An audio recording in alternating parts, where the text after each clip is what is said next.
Family and fellow soldiers, I'm the Professor, and this is the Moment of Truth. And now the Friday Crime Report. Dana White, or Dana White Supremacist as I like to call him, is the racist punk who manages the UFC, but recently he tried his own hand at mixed martial arts over the New Year's, though it wasn't in an octagon, and the person he was going up against wasn't a UFC fighter, but rather his own wife. Now, the first thing that needs to be noted, the white media is trying to downplay all of this and minimize it. Now, up until this point, Dana White was a near constant fixture of the white sports media, and UFC has been the hottest ticket that they had going. And yet, for some reason, all of a sudden, they've largely lost interest in this. We're not getting the wall-to-wall coverage that you would think that this should get from the man who is the face of mixed martial arts, the fastest growing, most popular sport in the world, blah, blah, blah, blah.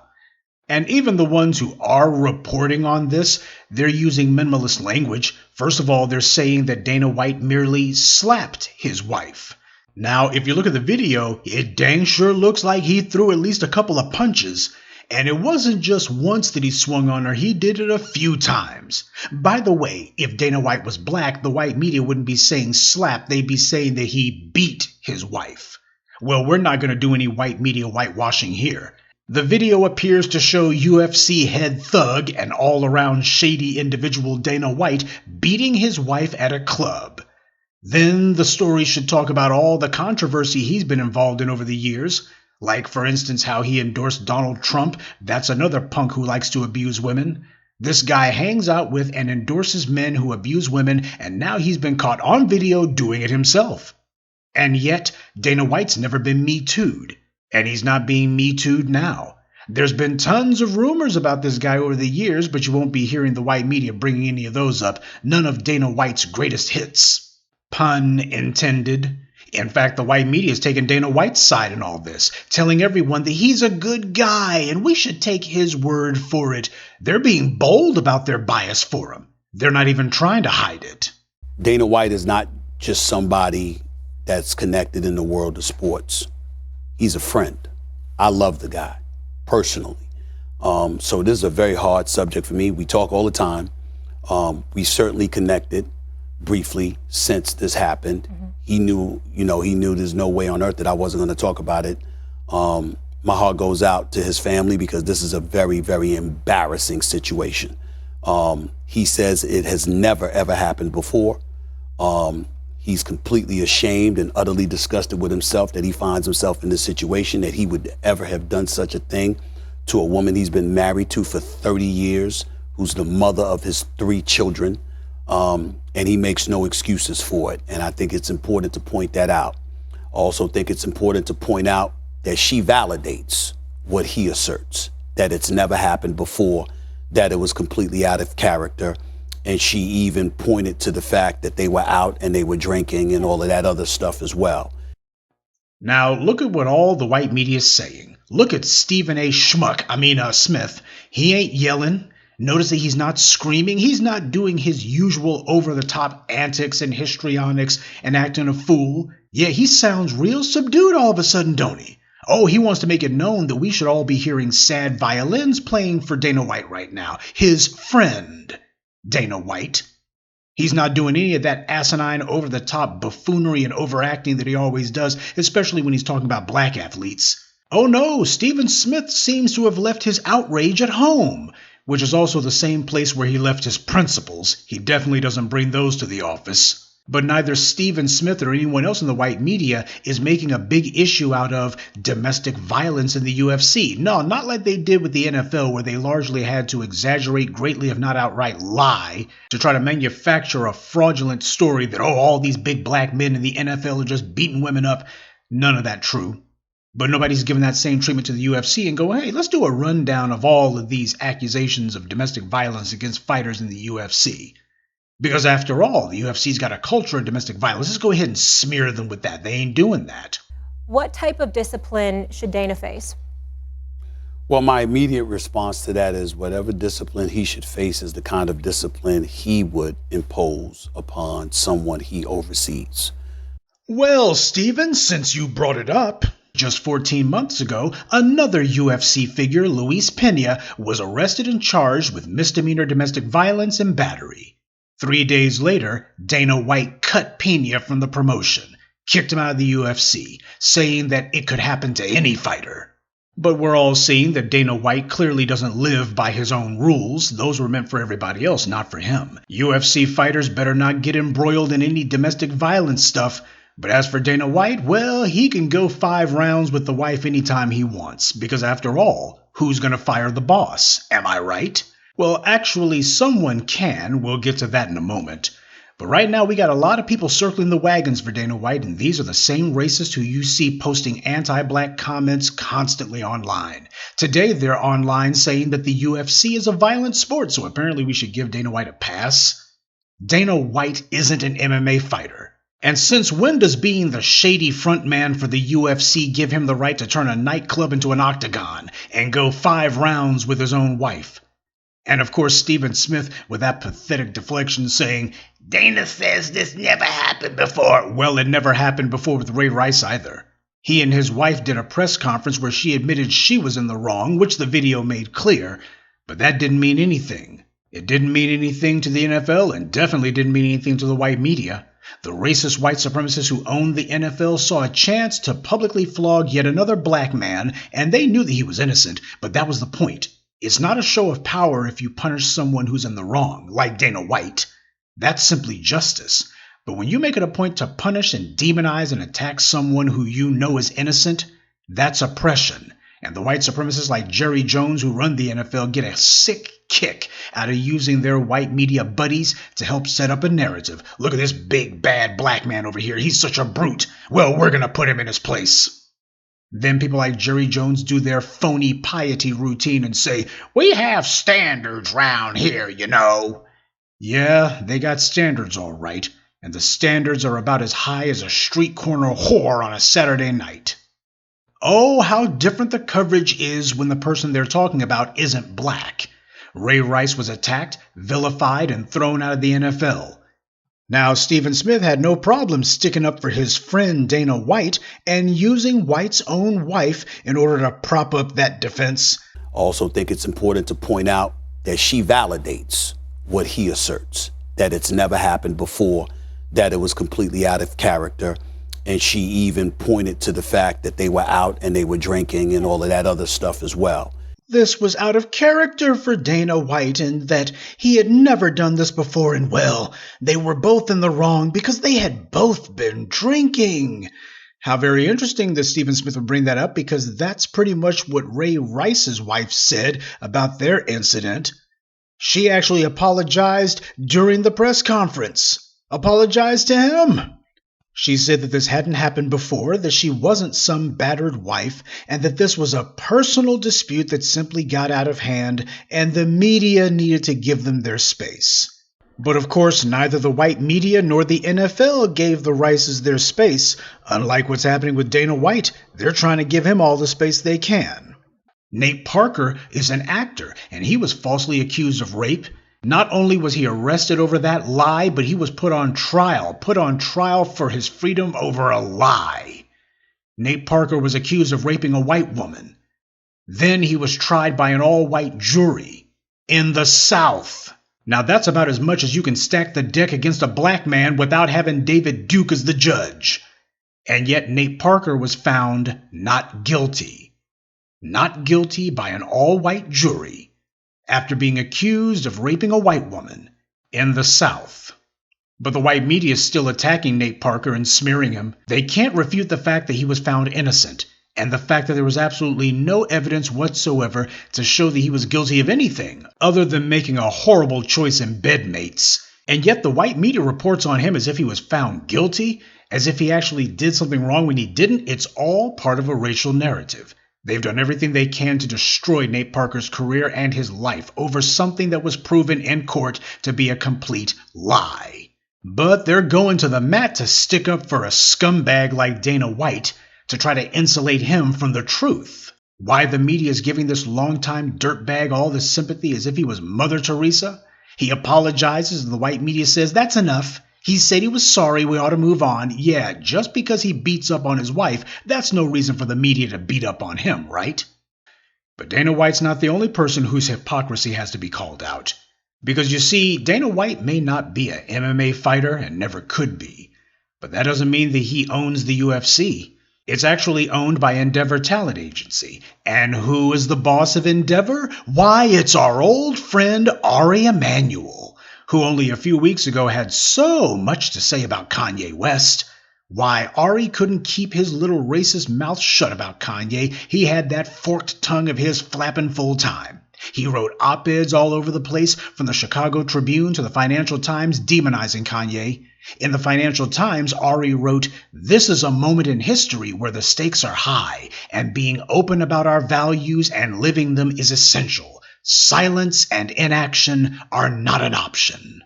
By the way, I think it needs to be said that Ari Emanuel is no less a scumbag than Dana White. He's basically Harvey Weinstein, but without the baggage. Remember, it was one of Ari's own talent agents, Adam Bennett, who Terry Crews accused of groping him. Just 6 months ago, Adam Bennett was sued by his now ex-wife for assault and domestic violence. Interesting how those things keep coming up over and over again with these folks who are in Ari Emanuel's circle. Not that the white media has drawn any of those connections. I guess that's a little bit too obvious. That's the kind of people who Ari Emanuel likes having on the payroll, because Emanuel tried to hang in there and support Bennett as long as he could to keep Bennett around. He didn't immediately fire him after the accusations came to light. Ari Emanuel complained that Kanye West's words could lead to violence, and Kanye needed to be destroyed in order to discourage violent behavior, because Ari Emanuel's so concerned about that, right? Well, here you have the UFC, which Ari's company owns, and his buddy, the longtime thug and punk Dana White, is caught beating his wife on video in public. Keep in mind, the UFC is Endeavor's most valuable asset. It's their crown jewel, as the white media puts it. And what has Ari Emanuel said about the punk who runs the crown jewel of his company being caught on video beating his wife in public? He said nothing. Absolutely nothing. Ari Emanuel has not said a single word. No op-eds, no press releases, not even a Twitter tweet. Endeavor's shares have fallen after that video became public, by the way. Now, as the man who runs Endeavor, you would think that Ari Emanuel would want to say something immediately. He'd be rushing in front of the cameras to try to calm the situation down. A few weeks ago, he had diarrhea of the mouth when it came to Kanye West and Dave Chappelle. You couldn't shut that little rat's mouth before now. But now he's been in hiding all this week. He won't even stick up for his own company in a time of crisis. Gee, isn't that some kind of malfeasance? If it's not, it should be. But preserving white supremacist solidarity is clearly far more important to him than preserving his own company. Keep in mind, it was in that op-ed that Ari Emanuel himself wrote, Kanye West being bipolar was no excuse for his words. So someone having a mental disease is no excuse for them saying crazy things?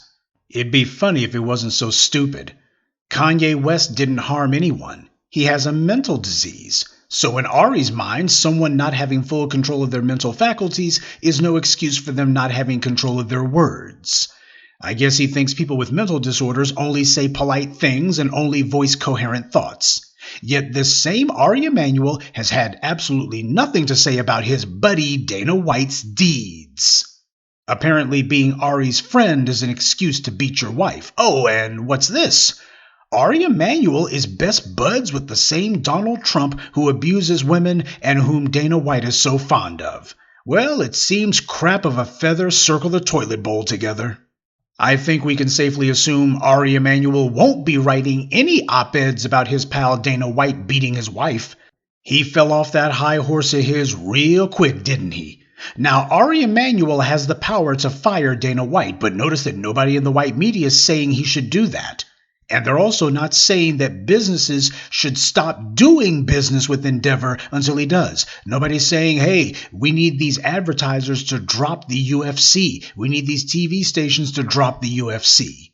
Ari Emanuel bragged in his op-ed that LeBron James is one of his clients. Will anyone in the white media be asking if LeBron's going to seek new representation unless and until Dana White is fired? Will anyone in the white media say that people should dump their shares of Endeavor's stock because of this? Well, I guess it's a little bit late on that one. Nobody's trying to make Ari Emanuel guilty by association. Hell, they're not even trying to make Dana White guilty at all. And since Ari Emanuel can't be bothered to say a word about his pal beating his wife and putting the company's crown jewel in danger, will anyone say that Ari Emanuel needs to resign? After all, as he put it, the stakes are high. We have to live our values. Silence is not an option. Right now, Ari Emanuel isn't saying a word. No one can even find him. His company's stocks are in free fall because of this, and he's MIA. So it seems silence is an option after all. In fact, in this case, it seems to be his favorite option. Nice to know. We in the black media have long called out Ari Emanuel for his hypocrisy, his lies, and his bigotry. He's a snake in the grass, and now everyone's seeing it in a way that can't be denied. By the way, on a side note, walking garbage like Skip Bayless were saying that Kyrie Irving is part of a multi-billion-dollar sports league, and he's a member of a multi-million-dollar sports team. So the league is justified in demonizing him and suspending him and calling him everything but a son of God and completely and thoroughly defaming the man with lies because, well, he puts the team's profits in jeopardy. This is a big sport, don't you know? Well, anything you could say about Kyrie Irving on that front, you could say about Dana White hundreds of times over. Because the UFC is a billion-dollar sports organization. And unlike Kyrie Irving, Dana White isn't merely a part of it, he's the guy who runs it. Dana White runs a multi-billion-dollar sports organization. And he's been caught on video beating his wife in public, and yet he's being held to absolutely no standard. Meanwhile, a black NBA player who posts an Amazon product on his Twitter page gets demonized, and we're told that the whole world's going to collapse. And, well, they have to punish him harshly because it's a billion-dollar sports industry. Yeah, that only applies if there's a black man they're talking about.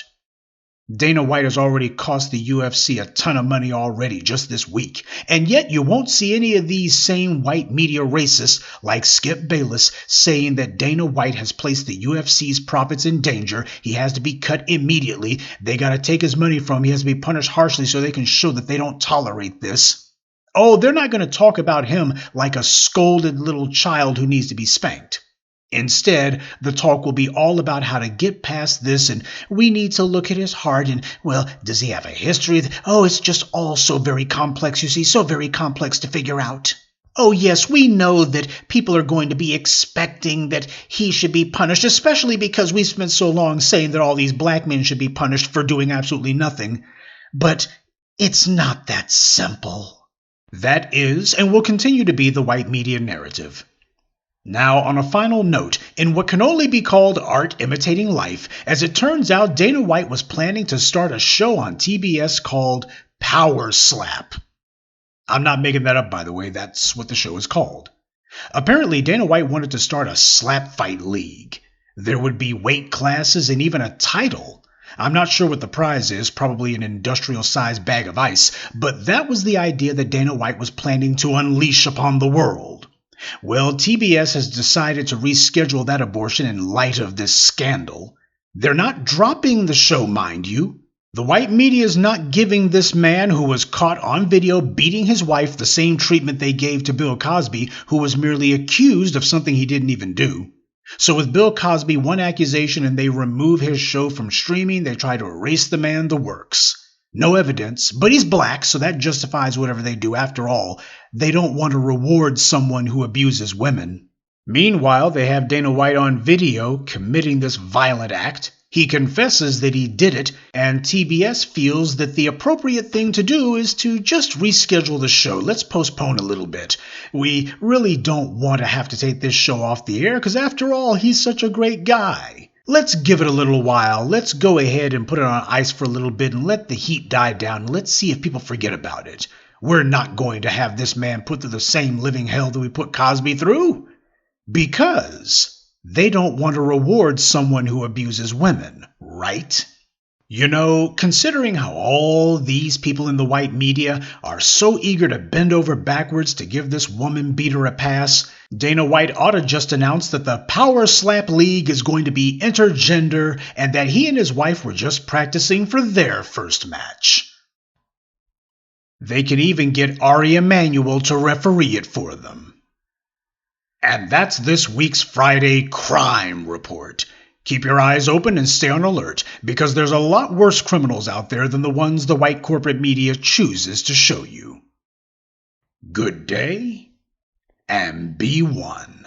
I'd like to take a moment to mention some of our contributors. Burkett Cochrane, Rowan Wings, Keith B., Craig Simmons, and Festus Williams. Salute to them and thank you to everyone for listening, liking, and sharing this message. Black empowerment only exists because of you.